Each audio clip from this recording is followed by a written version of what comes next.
ناظرین، یہاں پہ اللہ کا ولی مدفون ہوتا ہے اپنے جسم کے ساتھ، وہاں پہ اللہ کی خاص کرم نوازی ہوتی ہے، خاص تجلیات پڑ رہی ہوتی ہیں، اور ہر درگاہ سے، ہر ولی کی درگاہ سے محبت کا پیغام عام ہوتا ہے۔ ایسا ہی آج حضرت میاں میر محمد رحمۃ اللہ علیہ کے درگاہ سے یہ پیغام جا رہا ہے۔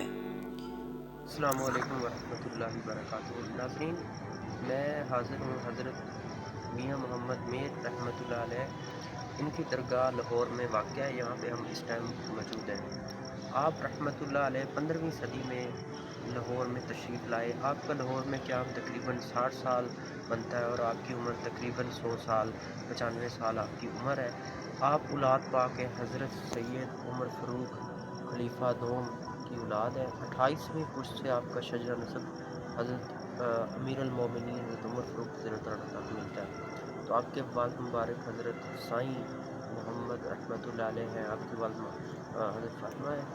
تو آپ رحمۃ اللہ علیہ یہاں پہ لاہور میں دین کی تبلیغ کے لیے تشریف لائے، اور سب سے بڑی بات کہ آپ نے ہزاروں لوگوں کے دلوں کو منور فرمایا۔ تو اب میں آپ کو دربار شریف کی زیارت کرواتا ہوں، قبر مبارک کی، تو ضرور زیارت فرمائیں، اور میرے لیے بھی دعا کیجیے گا، میں آپ سب کے لیے دعا کروں گا انشاءاللہ۔ حضرت میاں میر حضرت عمر فاروق رضی اللہ عنہ کی اولاد پاک ہیں، تو آپ کی والدہ نے دعا کی تھی کہ اللہ مجھے ولی بیٹا عطا فرما جو تیرے خاتے میں ولی ہو، تو اللہ پاک نے آپ کو بچپن ہی سے مادرزاد ولی پیدا کیا، اور آپ کی دعا برکت سے ساری زمین خیر و برکت سے بھر گئی۔